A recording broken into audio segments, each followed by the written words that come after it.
This week, who is the dominant faction in Ring of Honor?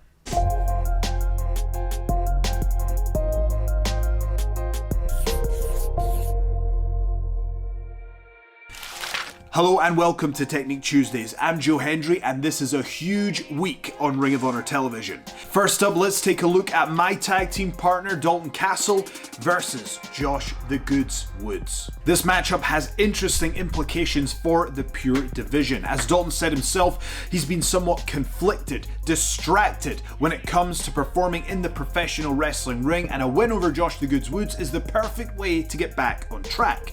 Now from Josh's perspective, he was on a tear in the Pure division, but as he admits himself, he has somewhat underestimated some of his opponents, showing that he hasn't had a perfect win-loss record, and in order to correct that, he's going to have to take his opponents more seriously. So both of these competitors know that their opponent is high level, and they need to test each other, to feel each other out, to see who is at the higher level. So rather than go for a lockup, they're trying to get wrist control, they're trying to fight for underhooks, they're trying to find out how skilled their opponent is, and this results in a little bit of a stalemate, showing that both individuals are perhaps equally matched when it comes to amateur wrestling.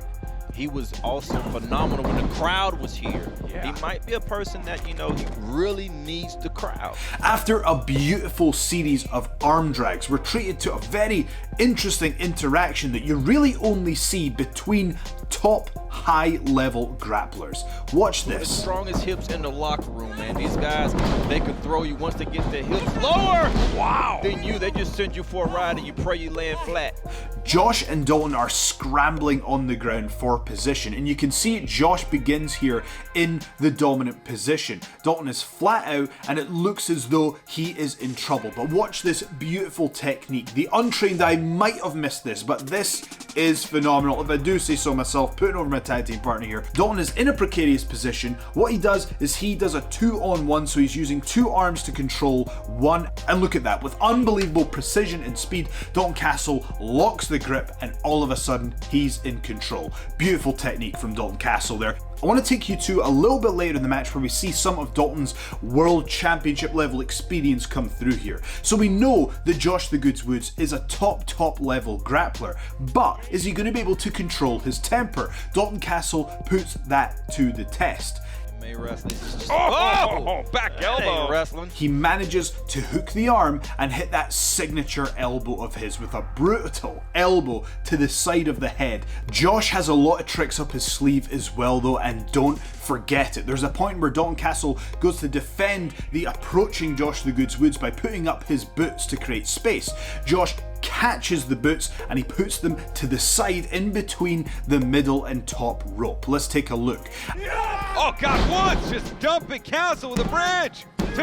What Josh the Goods Woods is doing is he's using the momentum already generated by the bouncing ropes, so he's being lifted up for him. He just needs to catch and go backwards. Now let's go to the end of the match. We're seeing Dalton have some success with just a ferocious, unrelenting array of strikes, but then Josh comes back with a knee almost to the kidney area to the side there, damaging some ribs as well perhaps. He goes for the knee to the head, Dalton evades and he picks him up for the bangerang. But because Josh still has enough strength and gas in the tank left, he's able to hold on to Dalton, and then instead of being elevated upwards, he pulls all of his momentum downwards, he rolls forward, he isolates the leg, and then you can just see, look how quick the finish comes. Cloverleaf, body scissors. That's it. Woods lock does it. This is huge for Josh and elevates him further towards a Pure Championship title shot.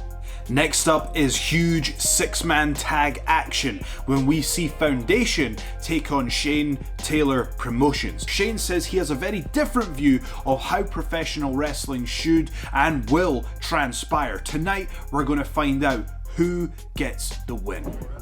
Lethal saying he's going to take Khan to school, going for the single leg. Of course, this is this week's main event, and Khan just tosses Lethal away. One thing I love about Ring of Honor wrestling is when you get two very different styles of professional wrestler meet in the middle of the ring and you get to see what the outcome is. And there couldn't be two more different styles than that of Tracy Williams and Shane Taylor. Punch somebody in the mouth. All right, we're seeing Shane Taylor, Tracy Williams. These two men battle for the World Television title, and Shane Taylor was the champ. Oh, missed the right. And it's Williams looking for the choke right away. Shane Taylor immediately goes for one of his knockout strikes on Tracy Williams, but he knows it's coming, he ducks underneath, and then he dives straight onto the back of Shane Taylor, isolating the neck area with a choke. Ducks right under and goes try to cut off the oxygen. Shane Taylor on quite a roll as of late. Gotta think he's one of the #1 contenders for the Ring of Honor World Championship, but it's Williams catching the arm. Got 5 seconds. That's all he needs. Shane goes for a huge right hand. Tracy backs out of the way, but then when Shane tries to retort with the left hand, Tracy catches it with his left hand, grips it with the other hand, and then he moves into an arm bar position. Now it's especially dangerous when the ropes are involved. Interesting strategy from both competitors here. We're seeing the technique of Tracy Williams, the strategy, and the brute raw strength and power of Shane Taylor. What I will say though, the use of the ropes for Tracy Williams though is a little bit suspect when you think about the values that Foundation wants to bring to the professional wrestling ring. Go right back to it. Yes, indeed, going right for that arm again, arm bar. It's total control, Riccaboni. And bending the wrist, high wrist lock, countered by, whoa! Mama said knock you out! Gracious. After regrouping, Foundation start to have much more success. As Caprice Coleman put it perfectly, they turned up the aggression, but they did so within the realms of technical wrestling, at the direction of Jay Lethal, who was very strict on wanting to stick to that pure wrestling style. This next maneuver is very interesting. So Jay has been working away on the arm of Moses, and Tracy is in the ring. He tags in Gresham. Now watch this. The wrist again. Wrist locking an arm wringer. Quick tag to Gresham, the pure champion. Williams sent to the outside, but wow! Williams holds on. Gresham capitalizes. Gresham to the top. High cross spot. Bounces right off of him. Yeah. When all three members of Foundation are working away, causing damage to Moses, that puts Shane Taylor Promotions in a serious predicament, but Khan seems to have the answer, because when he comes back in, we see an awesome display of power. Lethal and Khan ducks the right. Khan connects on Gresham. Super kick blocked by Khan. Khan full head of steam plants Lethal. And look at this young man go. Caprice. We talked about future 6-man champs. Maybe for wow! He then hits a dive to Jay Lethal, which wasn't expected, but then throws him back into the ring, holds him in the press position, pushes him off, and lands with the double knees lung blower position. Very, very devastating indeed. And Khan is doing this to a man that's held the Ring of Honor World Championship for over 700 days, Caprice. Imposing his will and looking good while he does it. My God! Impressive offense from Khan there, really showing why he is a valued member of Shane Taylor Promotions. Let's look to a little bit further forward when Moses is running towards the turnbuckle. Look at the technique here. And it's Khan, nobody home.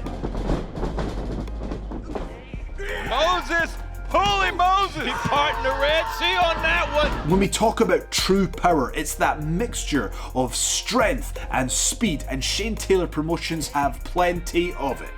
Let's go to the end of the match for the stunning conclusion of this matchup. Jay Lethal is perfectly poised to hit the lethal injection, and we know that if Jay hits that, it's over. There's a reason he's a world champion. Lethal in! Whoa! Wow! Oh, Taylor got him!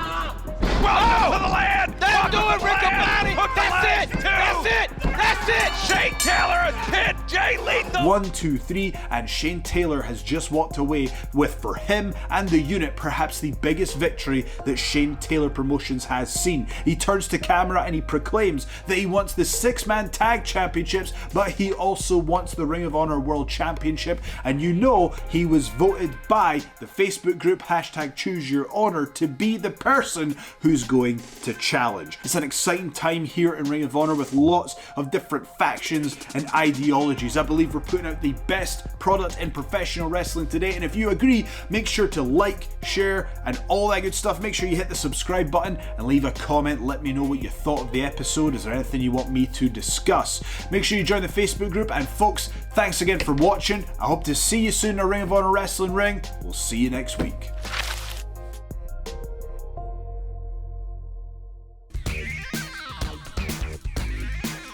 '21 is a new year, a fresh start, and Ring of Honor wants to know about your dream matches. Yeah, who do you see challenging for the Pure title? What feuds do you think should continue?